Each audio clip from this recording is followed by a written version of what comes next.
Down now or one by one. You'll all be gone. The voice cracked like thunder through the train car, sharp, unrelenting.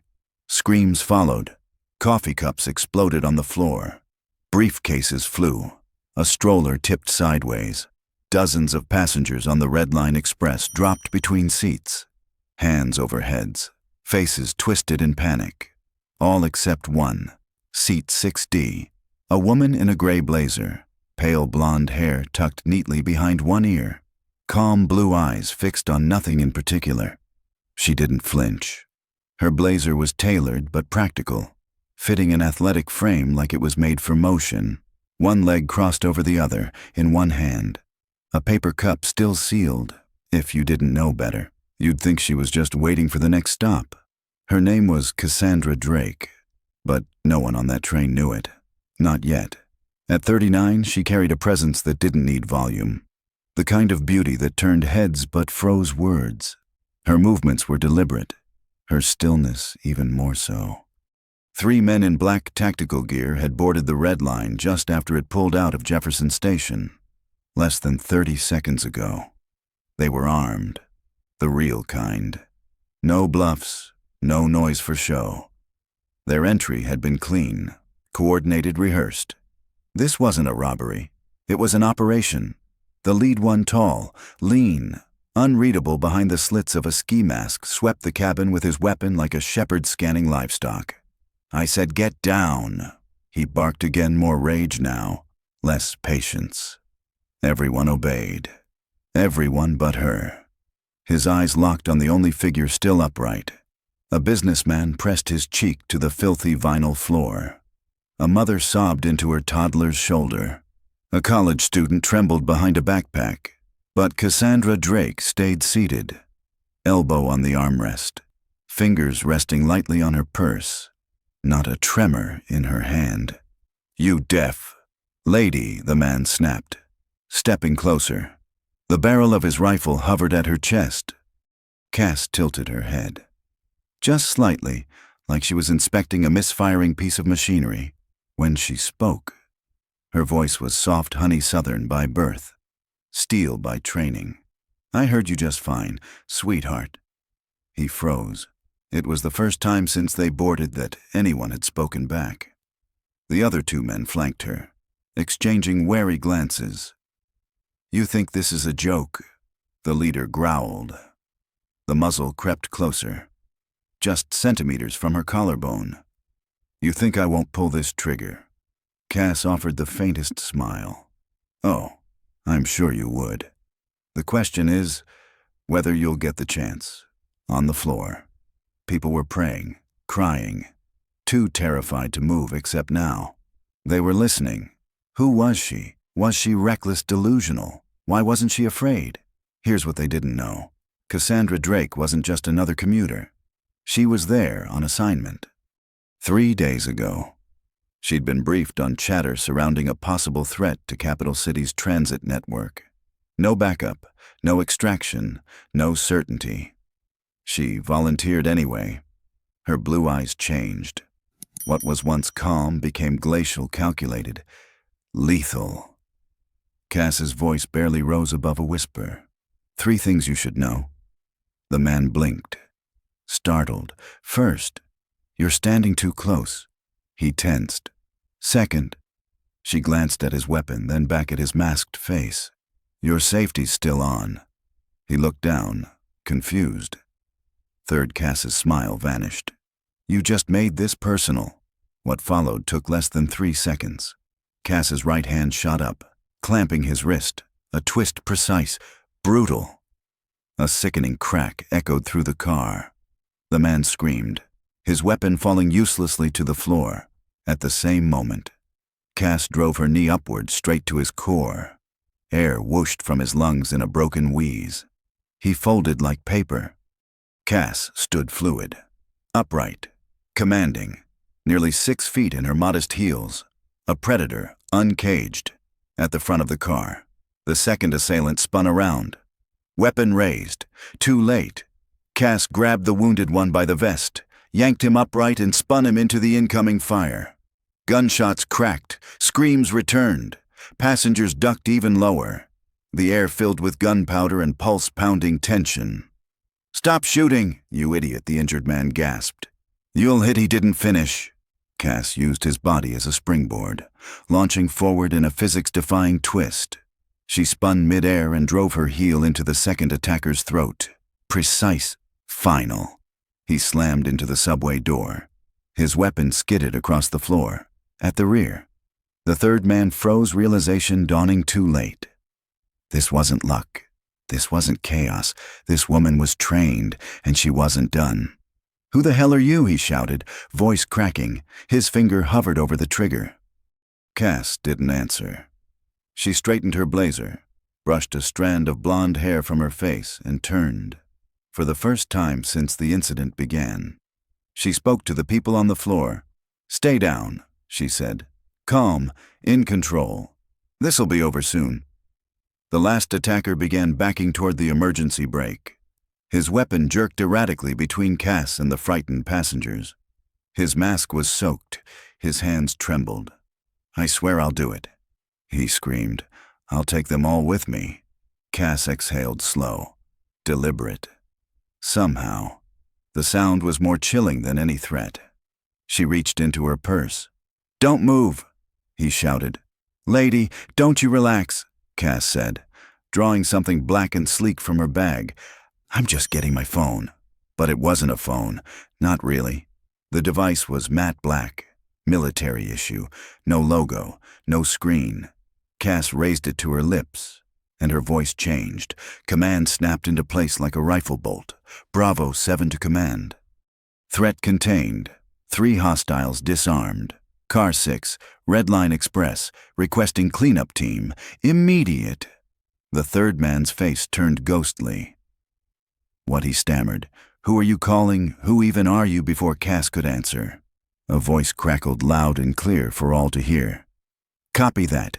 Bravo 7, ground team en route. 2-minute ETA. Good work, Commander. Copy that. Bravo 7, ETA 2 minutes. Good work, Commander." The word echoed through the train car. "Commander." The last standing man took a step back. His hands trembled. The barrel of his weapon dipped. You're military," he stammered. Cass Drake's smile returned. But this time, it carried no warmth. "I was retired last year," she said quietly. 10 years with Recon Division, 2 more advising units you've never heard of." She glanced around the wreckage. Coffee pooled across the floor. People stared at her from behind shattered calm, like she'd just stepped off the screen of a film they didn't know was real. "Thought I'd try civilian life," she added. "So far, kinda overrated."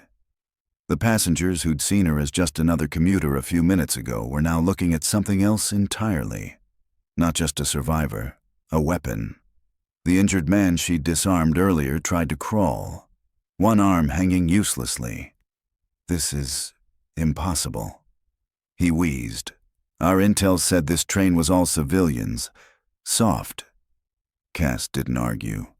She walked toward him, calm, steady. "Your intel was correct," she said. "I'm just not a civilian today." Her voice hardened. 3 days ago, someone leaked chatter about a planned disruption targeting Capital City's rail system. Unfortunate for you. The Homeland Rapid Threat Division has excellent ears. She paused, glanced at her nails. Perfect. Controlled. They needed volunteers, people with specific skill sets. Most of my old team passed, said they were done with the field. She took one more step, eyes now locked on the last standing man cornered near the emergency exit. "And you," he croaked. "Why didn't you say no?" Cass's posture shifted. Barely, but the whole train felt it. She looked straight through him.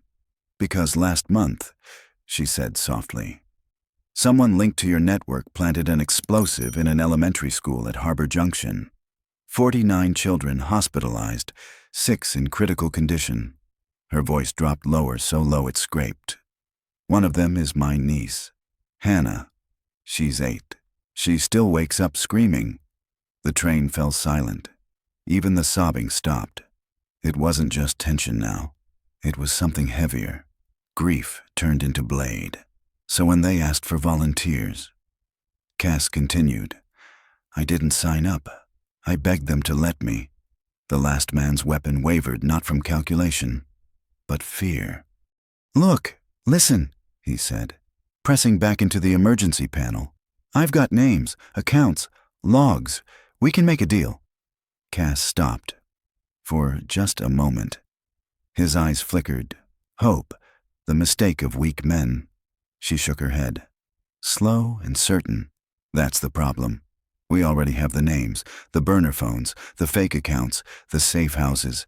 We've been watching for 4 months. The color drained from his face. Then, why didn't you stop us? Cass smiled. But this time, it cut like a scalpel. Because, she said as the train began to slow, sometimes it's better to let the wolves walk straight into the trap, through the windows. Lights began to flash, tactical vehicles, federal teams, snipers on the roof. No escape. Red and blue lights pulsed through the windows, a deadly disco of justice waiting outside the next station. Cass took a step toward the trembling man. Your backup isn't coming. Your comms were jammed the second you stepped on board. Your hideout burned. Your network already collapsing. The man's resolve cracked. With a desperate scream, he raised his weapon, aiming at the civilians still crouched on the floor. If I'm going down, I'm taking them with me, but Cass was already in motion. She lunged across the aisle with a kind of explosive power that defied logic. Her shoulder slammed into his chest just as his finger twitched. The rifle fired harmlessly into the ceiling. Sparks rained like angry stars. They hit the ground together, grappling. He was younger, heavier, but Cass didn't fight with force. She fought like someone who'd already died once, and wasn't afraid to do it again. Her elbow drove into his core. Her knee shattered his ribs, her fist fast. Surgical struck a nerve cluster behind his ear. 15 seconds. That's all it took. Cass stood, not winded, not shaken. She smoothed her blazer. He lay unconscious at her feet. His weapon kicked safely away. The train screeched to a halt. Doors hissed open. Tactical agents stormed the car in full armor, weapons ready. Clear, Cass called out. 3 targets contained, no civilian injuries. A man approached older, battle-worn, silver streaks at his temples. He pulled off his helmet. Commander Drake, he said quietly. Textbook takedown. Jordan Reyes, Field Operations Director for the Homeland Rapid Threat Division. They followed the profile exactly. Cass replied, rushed, overconfident, no contingencies. Passengers began to stir. A young mother clutched her toddler, sobbing in relief. An elderly businessman shook his head in disbelief. A teenage boy raised his hand, hesitant. Ma'am, are you really military? Cass gave him a tired but genuine smile. These days I consult. Then, more softly, but some instincts don't retire. Reyes turned to address the passengers. You've just been saved by one of the most decorated operatives in U.S. history. Commander Cassandra Drake, 12 years recon, 2 distinguished crosses, 4 valor citations, 15 confirmed field operations under hostile threat conditions. The car went silent. The woman in the gray blazer. Was that woman? She's dismantled cells from Mogadishu to Maracaibo, Reyes added.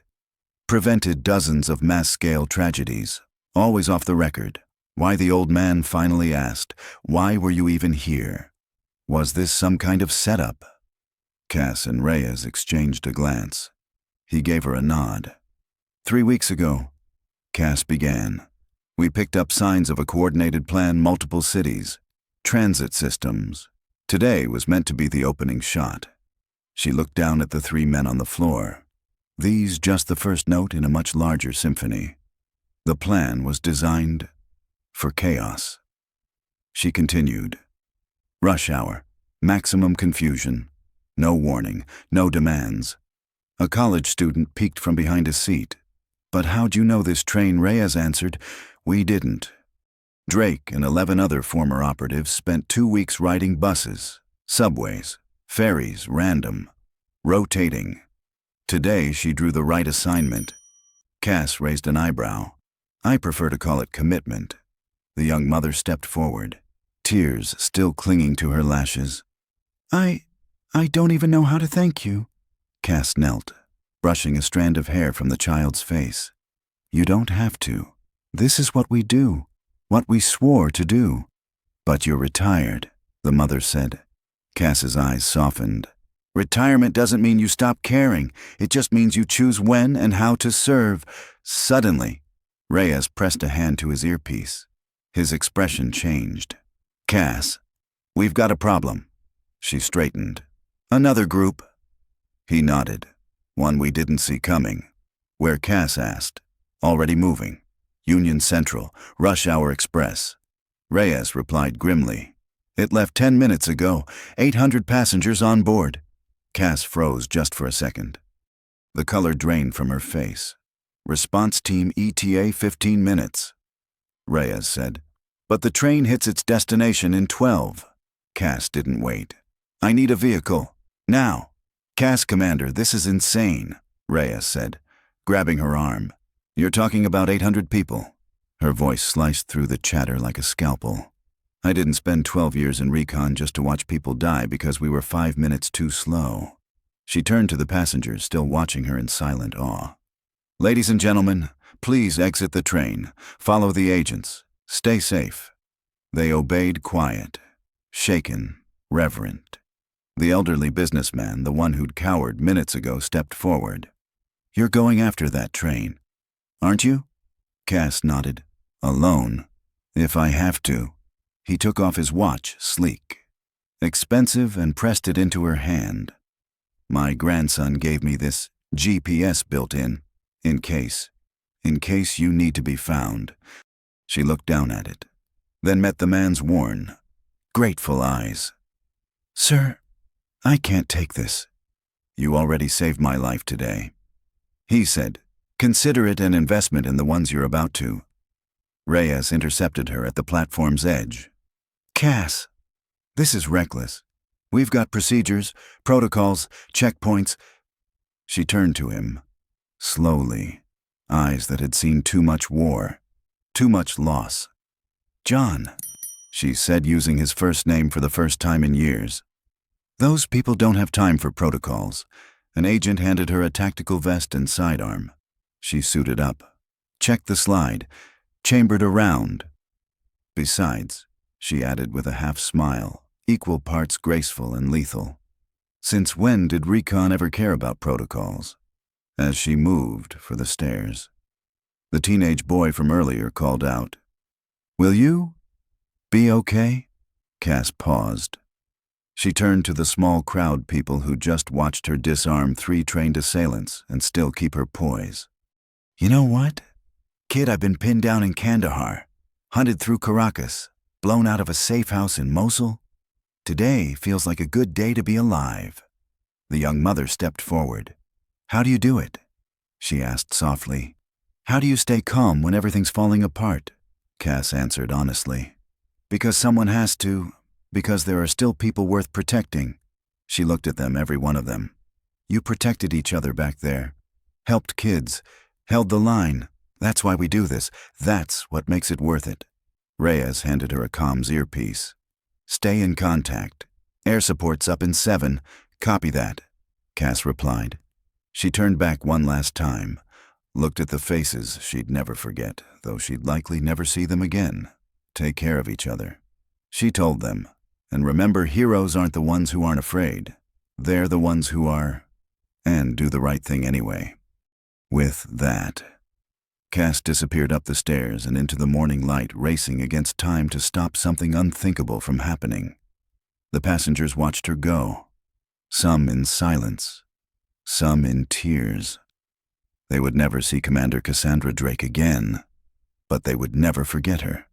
3 hours later, the world would learn that a catastrophic plot spanning 9 cities had been stopped, that no lives were lost, that the entire operation had been quietly dismantled. But headlines wouldn't mention the woman in the gray blazer, the one who saved 847 lives before breakfast. But every soul in that train car would remember, because sometimes heroes don't wear uniforms. Sometimes they walk beside us unnoticed. Sometimes they look exactly like the person sitting next to you on your morning commute.